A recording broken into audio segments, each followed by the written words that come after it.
हम लोग वेदांत सार ग्रंथ पर विचार कर रहे हैं। वेदांत जो है ये हमें निश्रेयस का ज्ञान देता है, मोक्ष का ज्ञान देता है। जिस व्यक्ति का नित्य नैमित्तिक कर्मादि के द्वारा अंतकरण शुद्ध हो चुका है, ऐसे व्यक्ति को इस संसार का असारता ज्ञान होता है। संसार जो असार है ऐसे ज्ञान होता है, जिसका अंतकरण शुद्ध है। नहीं तो अंतकरण अगर अशुद्ध होता है, जो पाप अगर रहते हैं, पाप का कर्म क्या है? पाप जो है,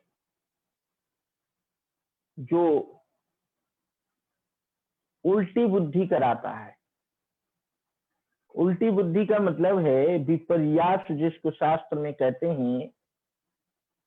जो अनित्य संसार है उसमें नित्यता बुद्धि करा देता है, जो असूचि रूप संसार है उसी में सुचिता बुद्धि करा देता है,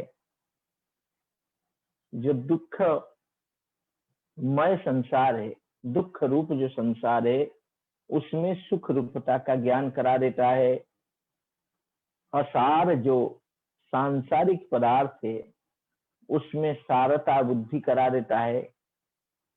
ये सब पूर्व संचित पाप के कारण होते हैं।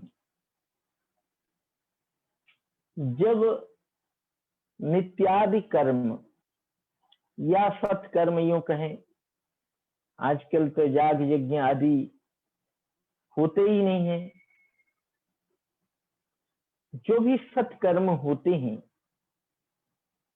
नित्य नैमित्तिक कर्म होते हैं, उन कर्मों के माध्यम से ईश्वर प्रणिधान आदि के माध्यम से,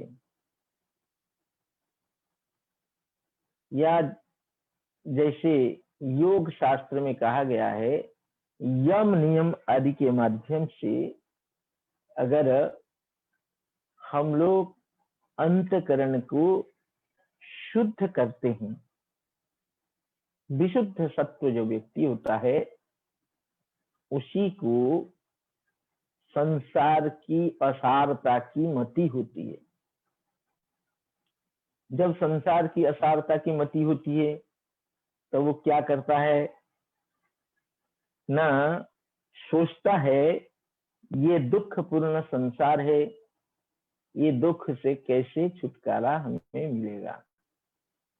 जिसको हम लोगों ने पढ़ा था, जो अयम अधिकारी जनन मरणादि संसारानल संतप्त दीप्त शिरा जलराशि इव उपहार पानी स्वत्रियम ब्रह्मनिष्ठम गुरुम उपसित्य तम अनुसरति। जब तक दुख रूपता को नहीं समझेगा तब दुख से निवृत्ति का उपाय भी वो नहीं सोचेगा। इसीलिए संसार की जो दुख रूपता का ज्ञान होना ये भी जरूरी है। तभी दुख की निवृत्ति का उपाय सोचा जाता है, तभी संसार से वैराग्य होता है। और वैराग्य उत्पन्न होने पर संसार या दुख के त्याग का उपाय सोचता है, फिर गुरु के पास जाता है, श्रवण मनन वगैरह करता है। तो ये वेदांत की प्रक्रिया है। उसके माध्यम से गुरु के उपदेश के अनुरूप श्रवण मनन आदि के माध्यम से अपने जीवन का लक्ष्य जो परम पुरुषार्थ है, मोक्ष है, उसको लाभ करता है। तो दुख से छुटकारा उसको मिल जाता है, जन्म मरणादि संसार चक्र से उसको मुक्ति मिल जाती है। तो इस तरह का फिलहाल हम लोग जो विचार कर रहे थे, जो गुरु अध्यारोप और अपवाद न्याय से उसको उपदेश देते हैं। अभी अध्यारोप हम लोग का विचार हो रहा था। अध्यारोप जो है वस्तु में अवस्तु का आरोप, जैसे रज्जु में सर्प का आरोप होता है, उस तरह का वस्तु में माने ब्रह्म में अवस्तु जो अविद्यादि पूरा संसार का आरोप का नाम, इसी को अध्यारोप कहते हैं। तो ब्रह्म का तो हम लोगों ने स्वरूप लक्षण, तटस्थ लक्षण आदि देख लिए।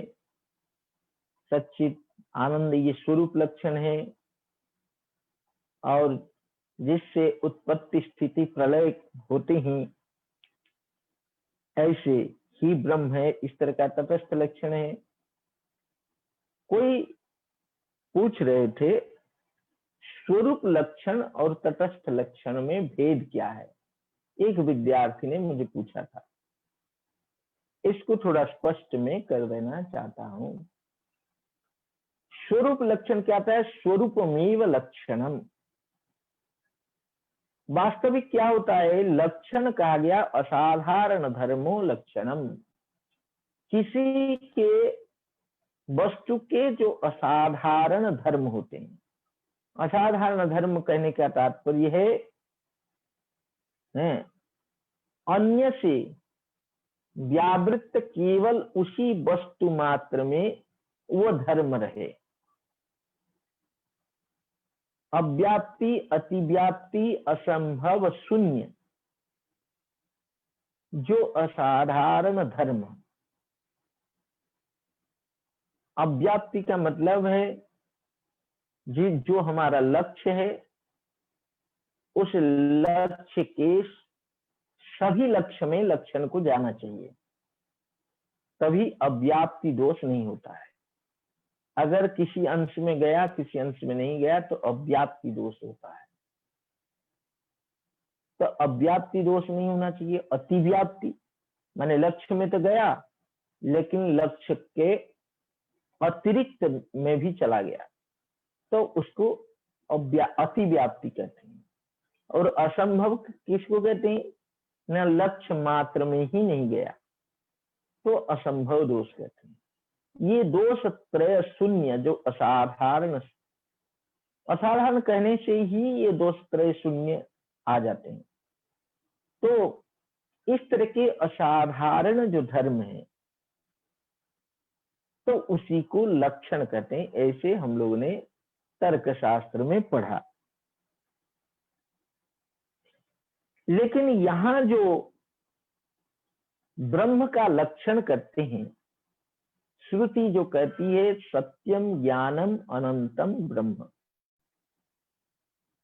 विज्ञानम आनंदम ब्रह्म, आनंदम ब्रह्मेति विजानात। तो इस तरह के जो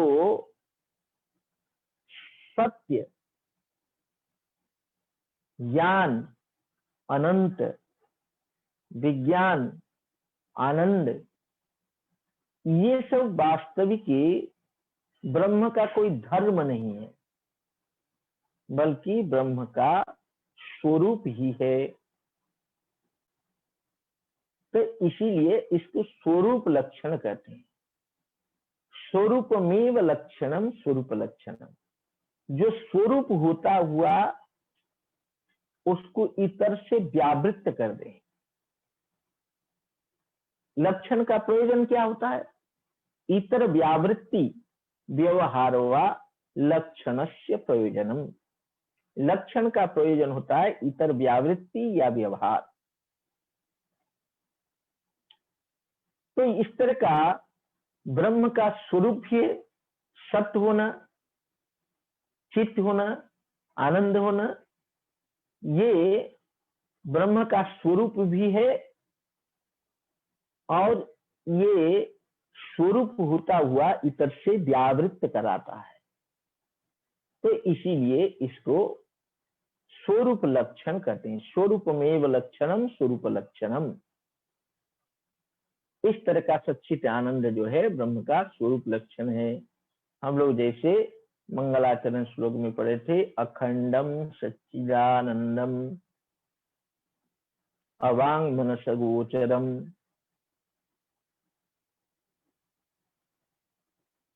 स्वरूप लक्षण है ये। तो तटस्थ लक्षण किसको कहते हैं? तटस्थ लक्षण कहा गया है यावत लक्ष्य काल अनवस्थितत्वे सति इतर व्यावर्तकत्वम। यावत लक्ष्य काल, लक्ष्य जितने समय तक रहे उतने समय न रहते हुए जो इतर से व्यावर्तन करा दे उसको तटस्थ लक्षण कहते हैं।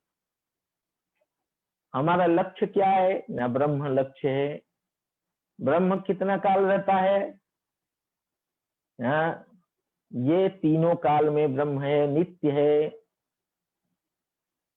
उसका प्रागभाव भी नहीं है, प्रध्वंसाभाव भी नहीं है, अत्यंताभाव भी नहीं है, अन्वन्याभाव भी नहीं है, कोई अभाव नहीं है। ब्रह्म का कोई अभाव नहीं मिलेगा। तो इसीलिए नित्य है, इसका मतलब सभी काल में ब्रह्म है। और हम लोग जो लक्षण बनाते हैं, यतो वा इमानि भूतानि जायन्ते येन जातानि जीवन्ति यत् प्रयन्त्यभिसंविशन्ति तद विजिज्ञासस्व तद ब्रह्म। तो जिससे इस जगत की उत्पत्ति स्थिति और प्रलय होता है उसको ब्रह्म कहते हैं। लेकिन मुक्ति काल में ये उत्पत्ति स्थिति और प्रलय ब्रह्म में नहीं रहते हैं। उस समय केवल तुरीय ब्रह्म में अवस्थिति होती है। तो इसीलिए लक्ष्य काल तो मुक्ति काल भी है, उस काल में ये लक्षण नहीं है। जगत उत्पत्ति स्थिति और प्रलय रूप लक्षण जो है उस काल में नहीं है। इसीलिए इसको तटस्थ लक्षण कहा गया है। ये लक्षण और किसी में नहीं है, उसी में है, उसको इतर से व्यावर्तन करा देता है। तो इस तरह का तटस्थ लक्षण है। यावत लक्ष्य काल अनवस्थितत्वे सति, लक्ष्य में रह रहा है, अलक्ष्य में नहीं रह रहा है, लेकिन लक्ष्य काल जब तक है तब तक नहीं रह रहा है। इसीलिए ये तटस्थ लक्षण है। इसका लौकिक उदाहरण वगैरह काकवंतम देवदत्त गृहम इत्यादि दी जाती है। तो चलिए, ये तो प्रकरण वसात कह दिया। तो अभी हम लोग पढ़ रहे थे स्थूल प्रपंच की उत्पत्ति वगैरह, कल हम लोग ने विचार किया था। तो ये स्थूल भूत की उत्पत्ति सूक्ष्म भूतों के पंचीकरण के माध्यम से होता है। तो हम लोगों ने जब सूक्ष्म भूतों की उत्पत्ति पढ़ा, उस समय हम लोगों ने पढ़ा था जो आकाश, वायु, तेज, जल और पृथ्वी, ये जो अपंचीकृत भूत, इनसे सूक्ष्म शरीर और स्थूल भूतों की उत्पत्ति होती है। स्थूल भूतों की उत्पत्ति हम लोगों ने देखा पंचीकरण के माध्यम से हुए।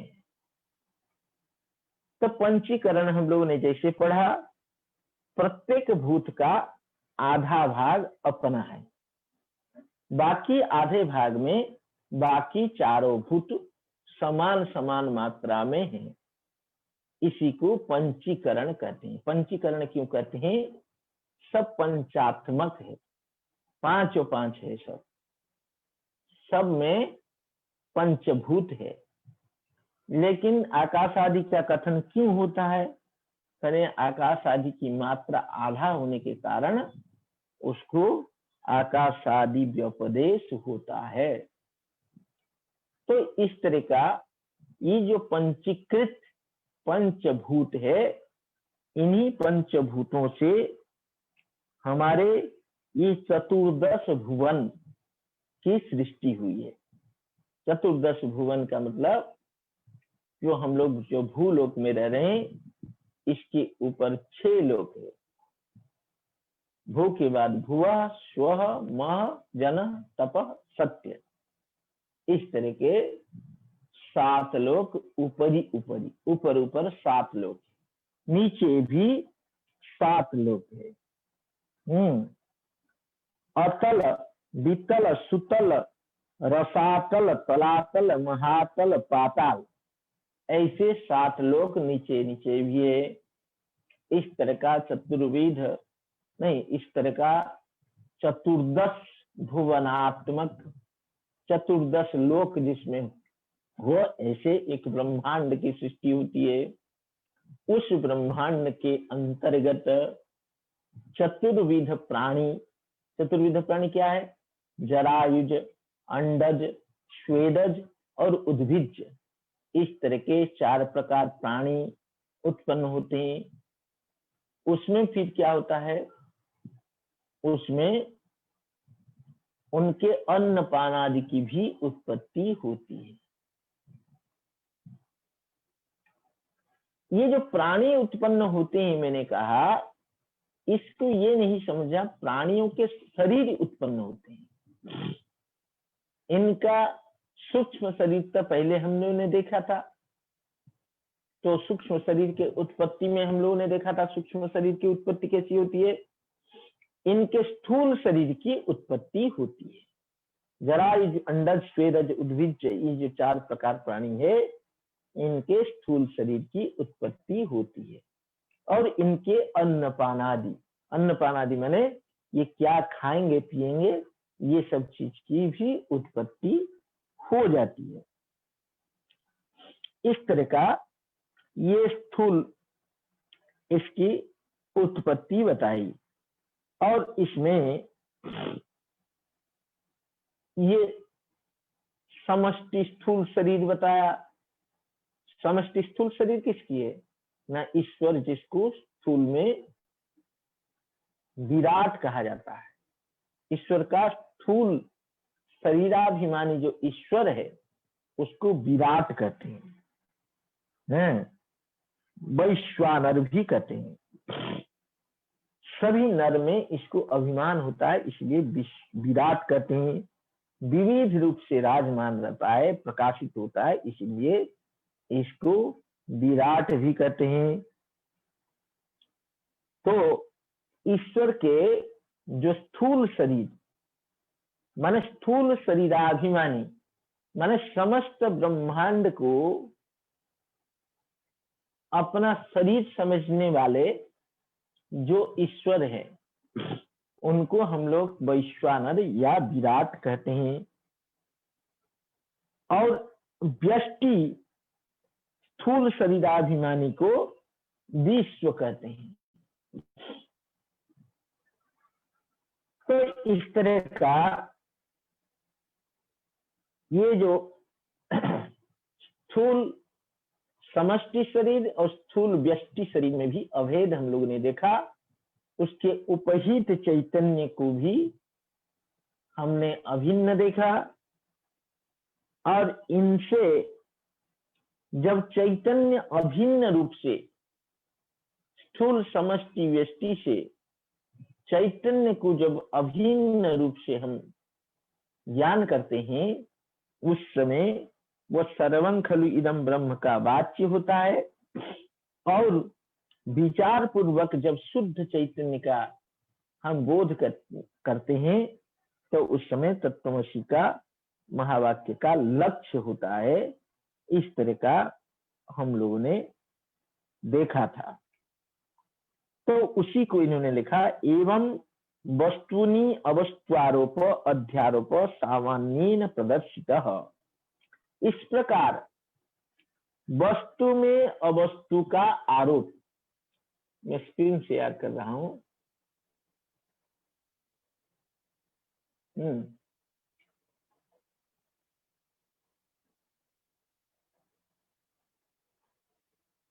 वस्तु में अवस्तु का जो आरोप,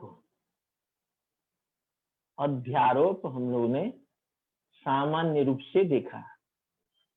एवं वस्तुनि अवस्त्वारोप अध्यारोप सामान्येन प्रदर्शितः। वस्तुनि अवस्त्वारोप माने वस्तु जो ब्रह्म है, उसमें अवस्तु जो ये जगत है, चाहे वो कारण रूप जगत का हो, चाहे सूक्ष्म रूप जगत का हो, चाहे स्थूल रूप जगत का हो, इस तरह का आरोप जो हुआ इसी को अध्यारोप कहते हैं। इसको सामान्य रूप से प्रदर्शित हो गया। कहने का तात्पर्य यह है, अध्यारोप माने क्या है? ये ब्रह्म जो है ये निर्विकार रूप से रहता है, कुटस्थ है, इसमें किसी भी प्रकार का परिवर्तन नहीं होता है। जैसे रज्जु का किसी भी प्रकार परिवर्तन के बिना वो सर्प रूप में प्रतिभात हो जाता है, तो उसी तरह का ब्रह्म में किसी भी प्रकार के परिवर्तन के बिना ब्रह्म जो है जगत रूप में प्रतिभात हो रहा है। इसी को अध्यारोप कहा गया है। ये सामान्य रूप से प्रदर्शित हो गया। उसी को कहा एवं वस्तुनि, वस्तु माने ब्रह्मणि अवस्त्वारोप, अवस्त्वारोप माने संसारारोप, प्रपंचारोप, अध्यारोप सामान्येन प्रदर्शित, सामान्य रूप से कह दिया गया। इदानीं प्रत्यगात्मनि इदम इदम अयम अयम आरोपयतीति विशेष उच्यते।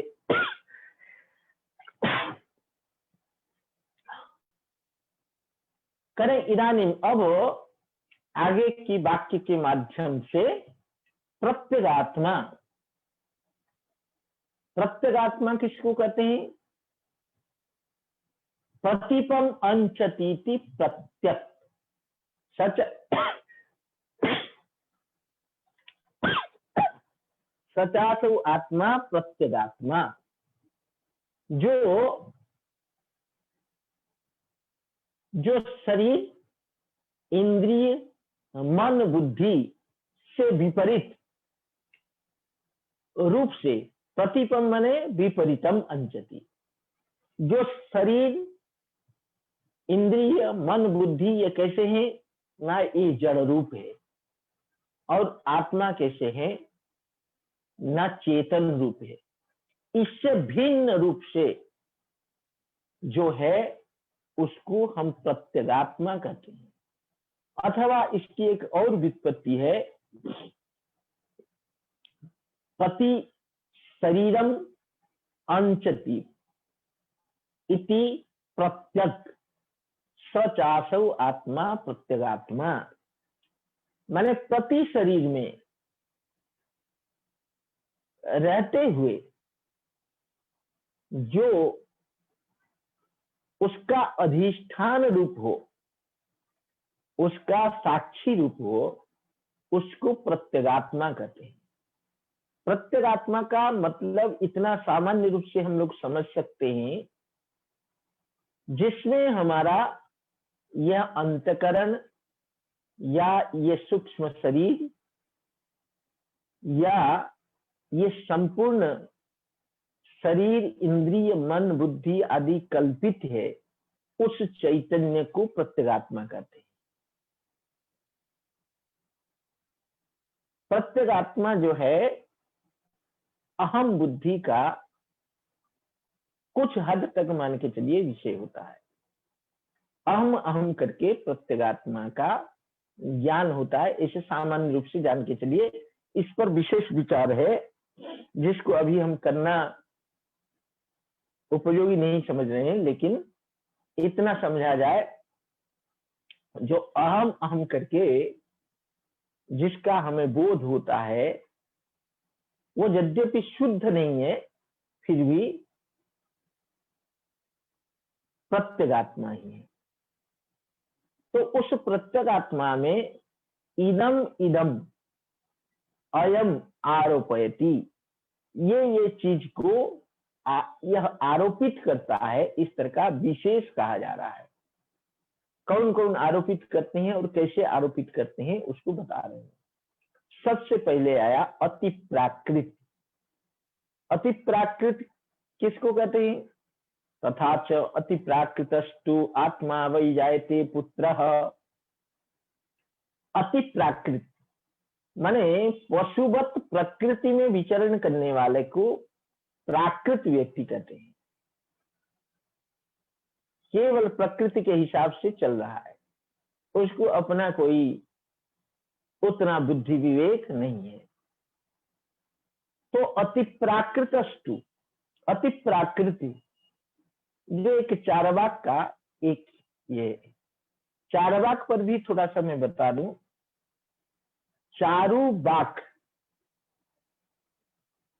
यस्य माने जिसकी वाणी बड़ा मधुर हो तो उसको चारवाक कहते हैं। ये भी एक तरह का एक नास्तिक दर्शन है जिसके प्रणेता कहते हैं देवगुरु जो बृहस्पति है वही प्रणेता थे, कहते हैं ऐसे। लेकिन इसमें कोई ज्यादा ग्रंथ नहीं मिलते हैं, कुछ जगह पूर्व पक्ष के रूप में मिलता है। तो ऐसे जो चारवाक है, लगता है बढ़िया खाओ पियो मौज करो, यावत जीवेत सुखम जीवेत ऋणं कृत्वा घृतम पीवेत इत्यादि इत्यादि वाक्य जो है उन्हीं के है। तो अति प्राकृत क्या कहता है? आत्मा वै जायते पुत्रः।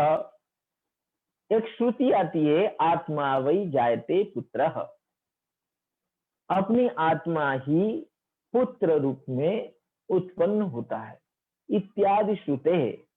इत्यादि श्रुति से स्वभिन्न नहीं, स्वस्मिन इव स्वपुत्रेपि प्रेम दर्शनात्, अपने में जैसे प्रेम होता है उसी तरह का अपने पुत्र में प्रेम दर्शन होने से, और पुत्रे पुष्टे नष्टे अहमेव पुष्ट नष्ट च इत्यादि अनुभवाच। करें पुत्र जब पुष्ट होता है, बड़ा अच्छा पुष्ट हो गया, स्वस्थ हुष्ट पुष्ट हो गया, तो कहता है मैं पुष्ट हूं। और पुत्र अगर नष्ट हो गया कहता है मैं नष्ट हो गया हूं इत्यादि अनुभवाच। अनुभव इस तरह का होने से पुत्र आत्मेति वदति, पुत्र को ही आत्मा कहता है। कौन? अति प्राकृत मन। देखा जाए इसमें तीन चीज बता दिया।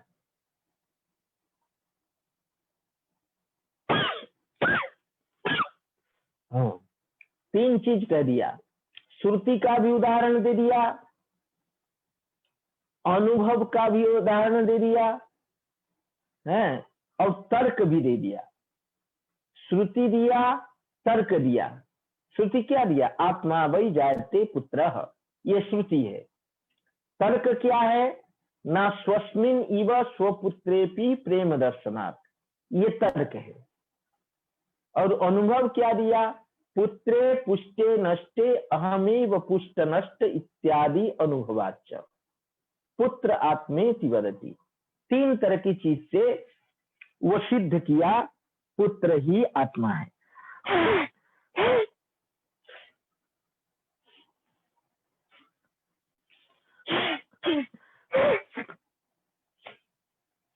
पुत्र ही आत्मा है, इस तरह का सिद्ध किया। तो इस तरह का आगे भी जो जो बताएंगे, जिस जिस चीज को आत्मा बताएंगे, इसमें भी इसी तरह का श्रुति प्रमाण, तर्क प्रमाण और अनुभव प्रमाण भी दिया जाएगा। ये पहला अति प्राकृत चारवाक जो है, आत्मा को ही पुत्र को ही आत्मा कह दिया। चारवाकस्तु स वा एष पुरुष अन्न रसमय है। चारवाक जो है एक श्रुति देता है, श्रुति प्रमाण दे रहा है। क्या है? स वा एष, स माने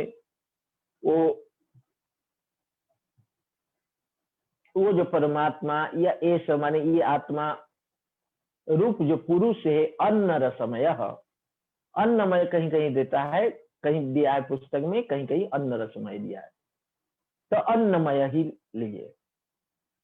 यह पुरुष जो है अन्नमय है।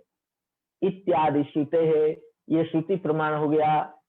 तर्क दे रहे हैं, प्रदीप्त गृहात स्वपुत्रम परित्यज्यापि, पीछे का खंडन करके अपने पक्ष में तर्क दे रहा है। कहें अगर पुत्र को तुम आत्मा कह रहे हो, लेकिन ऐसे नहीं होता है। जब घर में आग लग जाए, अगर दोनों में से एक को बचने का उपाय हो, खुद का ही बचने का उपाय ढूंढता है। क्या करता है? प्रदीप्त गृहात स्वपुत्रम परित्यज्यापि, प्रदीप्त गृह से अपने पुत्र को छोड़ करके भी स्वस्य निर्गम दर्शनात्, अपना निर्गम दर्शन होने से, ये हो गया तर्क। इसका मतलब अपने शरीर को बचाना चाहता है। और अनुभव क्या है? स्थूलोहम कृशोहम इत्यादि अनुभवाच, मैं स्थूल हूं, मैं कृश हूं, मैं मोटा हूं, मैं पतला हूं इत्यादि अनुभवाच, स्थूल शरीरम आत्मेति वदति, स्थूल शरीर को आत्मा कहता है। अपर चारवाक, दूसरा चारवाक क्या कहता है? तेह प्राणा प्रजापतिम समेत्य, ब्रूयु होना चाहिए, यहाँ कुछ गड़बड़ हो गया। हाँ, इत्यादि श्रुते है। अपर चारवाक माने दूसरे तरह का चारवाक भी बहुत तरह के हैं, एक तरह के चारवाक नहीं है। एक तो चारवाक हो गया स्थूल शरीर को आत्मा कहता है, और दूसरा चारवाक क्या कहता है? तेह प्राण, प्राण माने यहाँ इंद्रिय को लेना है। तेह प्राण माने वो सब इंद्रियां क्या कही ना, प्रजापतिम समेत्य, प्रजापतिम पितरम समेत्य ब्रूयु, इस तरह की आती है। प्रजापति के पास माने ब्रह्मा जी के पास जा करके कहा। इत्यादि श्रुते, इस तरह की श्रुति प्रमाण बल से इंद्रियाणाम अभावे शरीर चलना भावात, इंद्रिय के अभाव से, ये तर्क दे रहे हैं, इंद्रिय के अभाव से शरीर का चलना भाव होने से, और अनुभव प्रमाण दे रहे हैं, काणो हम बधिरो है। एक आंख अगर काणा हो गया तो कहता है काणो हम। काणा कौन होता है? इंद्रिय होता है, लेकिन खुद कहता है मैं काणा हूं, मैं बधिर हूं। कान में नहीं सुनाई पड़ता है तो कहता है मैं बधिर हूं। इत्यादि अनुभवाच इंद्रियाणी आत्मेति वदति, इंद्रिय को ही आत्मा कहता है, इंद्रिय को आत्मा कहा। ये सब विशेष विशेष आरोप है, माने इंद्रिय में, हाँ, आरोप कर रहा है।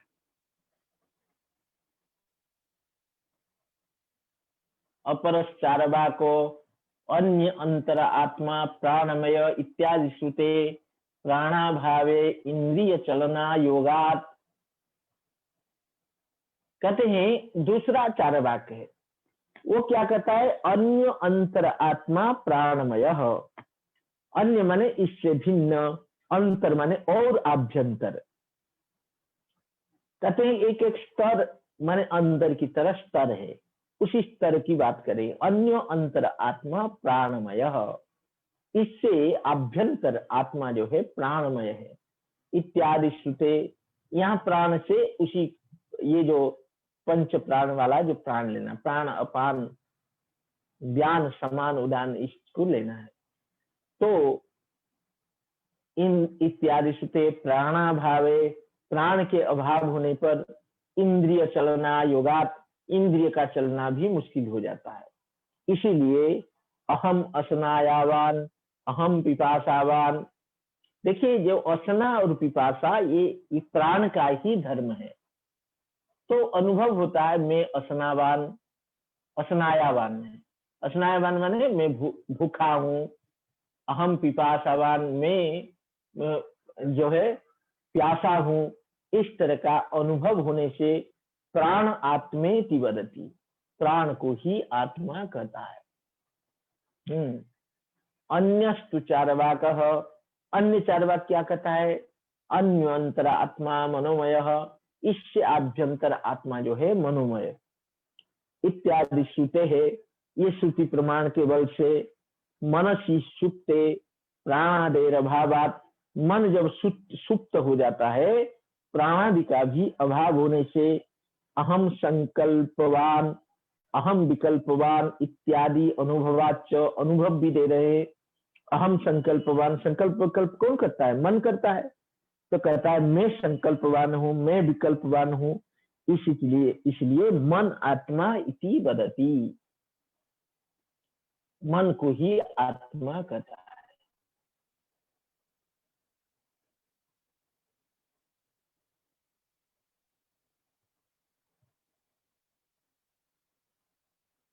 बौद्धस्तु, एक विज्ञानवादी बौद्ध होते हैं, इनको योगाचार भी कहा जाता है। बौद्धस्तु अन्य अंतर आत्मा विज्ञानमय इत्यादि श्रुते है। बौद्ध जो है कहते हैं अन्य अंतर आत्मा माने प्राणमय से आभ्यंतर आत्मा जो है विज्ञानमय है। ये विज्ञानमय कोष की बात कर रहे हैं, पीछे जो है कहे मनोमय कोष की बात। इत्यादि श्रुते कर्तुर अभावे, तर्क दे रहे हैं कर्ता के अभाव होने पर करणस्य, मन तो करण है, मन के मन रूप करण का शक्ति अभावात, शक्ति के अभाव होने से अहम कर्ता अहम भोक्ता इत्यादि अनुभवाच, ये अनुभव दे रहे हैं। कर्तृत्व भक्तित्व किसका धर्म है? बुद्धि का ही धर्म है। इसलिए अहम कर्ता अहम भोक्ता इत्यादि अनुभवाच बुद्धिरात्मा इति वदति, बुद्धि को ही आत्मा कहते हैं। और प्राभाकर तार्की कौतु, प्रभाकर जो है एक मीमांसक रहे। तो प्रभाकर जो मीमांसक है और तार्किक जो न्याय वैशेषिक वाले, वो क्या कहते हैं? अन्य अंतर आत्मा आनंदमय इत्यादि श्रुते, इससे आभ्यंतर आत्मा जो है आनंदमय है इत्यादि श्रुति से सुषुप्तौ बुद्ध्यादिनाम अज्ञाने लय दर्शनात्, सुषुप्ति में बुद्धियादि का क्या है? अज्ञान में लय हो जाता है। ये देखा जाने से अहम अज्ञ इत्यादि अनुभवाच, अहम अज्ञ इस तरह का अनुभव होने से अज्ञानम आत्मेति वदतः, अज्ञान को ही आत्मा कहते हैं।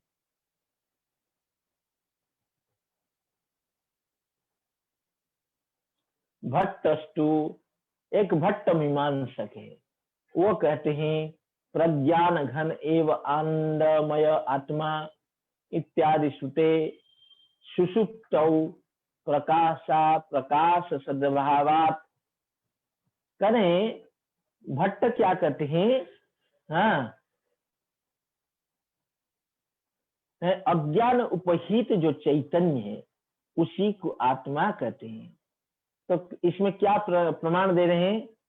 हाँ, प्रज्ञान घन एव आनंदमय आत्मा, आत्मा कैसा है ना? प्रज्ञान का घन है, प्रकृष्ट ज्ञान का घन है और आनंदमय है आत्मा इत्यादि श्रुति के बल से सुषुप्ति में प्रकाशा प्रकाश सद्भावात,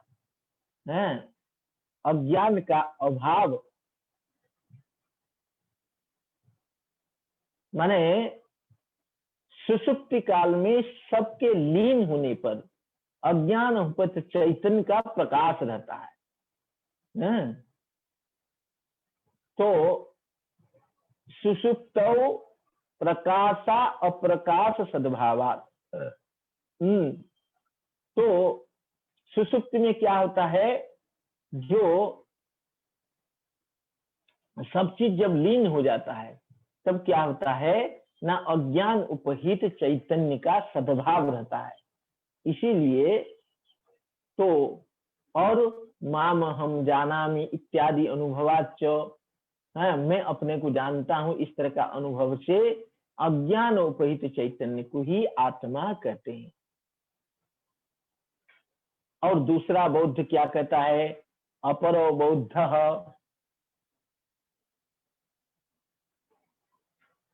असदेव इदमग्र आसीत इत्यादि श्रुते है सुषुप्तौ सर्वाभावात् अहम सुप्त सुषुप्तौ नासम इत्यादि उत्थितस्य स्वभाव परामर्श विषयानुभवाच्च शून्यम आत्मेति वदति। शून्यवादी बौद्ध जिसको कहते हैं माध्यमिक, तो वो बौद्ध क्या करता है? असदेव इदमग्र आसीत ऐसी श्रुति है, माने इदम माने ये जो चराचरात्मक प्रपंच है, जगत है, अग्र असतेव आसित, सृष्टि से पहले असत ही था, इस तरह की श्रुति से। और सुषुप्तौ सर्वाभावात्, सुषुप्ति में सब चीज का अभाव होने से अहम सुप्तः सुषुप्तौ नासम, मैं सुषुप्त था, सुषुप्ति में मैं नहीं था, इस तरह का उत्थित का स्वभाव परामर्श अनुभव होने से शून्यम आत्मेति वदेति, शून्य को ही आत्मा कहता है। अब इसका ये उपसंहार कर रहे हैं, करें एतेषाम पुत्रादीनाम शून्य पर्यंतानाम, करें ये जो सब पुत्र से लेकर के शून्य पर्यंत, इनका आत्मत्वम उच्यते, इन्हीं को आत्मा ही कहा है। शून्य पर्यंतानाम अनात्मत्वम उच्यते, अनात्मत्व कहा जा रहा है, उन लोगों ने आत्मा कहा इसको अभी। तो अनात्मत्व का प्रतिपादन शास्त्रकार कर रहे हैं, ये सब अनात्मा ही है, ये सब आत्मा नहीं है, बल्कि ये सब अनात्मा है। वो कैसे, उसको बता रहे हैं। एतई अति प्राकृतवादी भी रूपतेषु, ये जो अति प्राकृतवादी है माने स्थूल दृष्टि वाले हैं, प्राकृत दृष्टि वाले हैं, इनके द्वारा उक्तेषु जो कहे गए, क्या क्या कहे गए हैं? श्रुति युक्ति अनुभवाभासेषु, करें ये जो श्रुति कहे, ये श्रुति नहीं है, श्रुत्याभास है। हाँ, और युक्ति जो दिया है युक्त्याभास है ये, और अनुभव जो दिया है ये अनुभवाभास है, सबके साथ आभास लगाना, उसी को कहने श्रुति युक्ति अनुभवाभासेषु पूर्व पूर्वोक्त श्रुति युक्ति अनुभवाभासानाम उत्तर उत्तर श्रुति युक्ति अनुभवाभासै आत्मवाद्य दर्शनात्। करें पूर्व पूर्व में जो श्रुति युक्ति और अनुभवाभास दिया गया है, उसको उत्तर उत्तर श्रुति युक्ति और अनुभवाभास के द्वारा जो आत्मवादी अदर्शनात्, माने उसका आत्मत्व का खंडन होने से, पुत्रादि नाम अनात्मत्व स्पष्टमेव, पुत्रादियों का अनात्मत्व स्पष्ट है।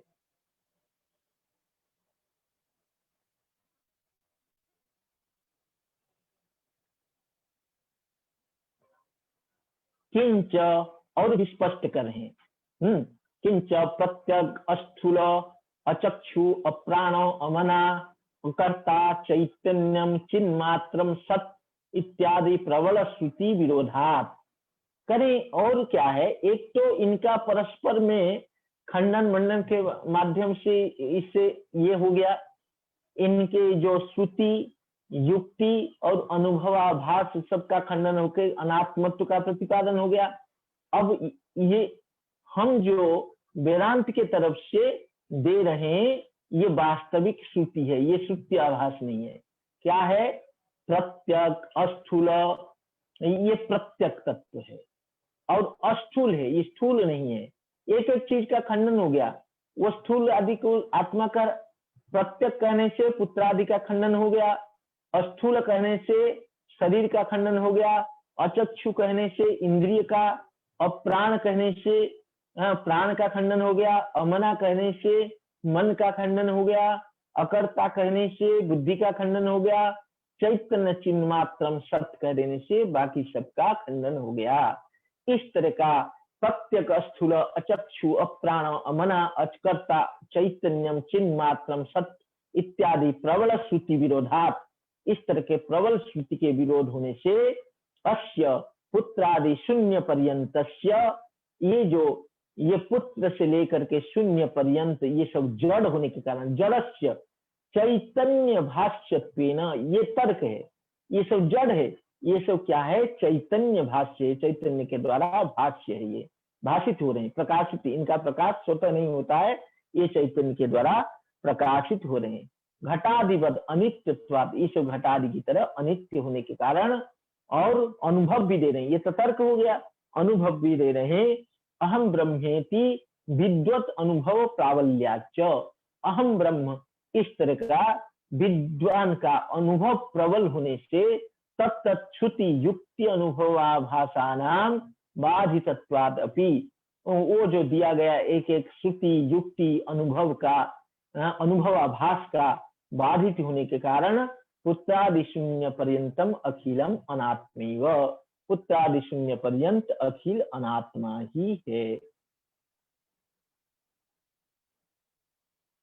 तो इस तरह का हम लोग यहाँ तक पाठ देखे।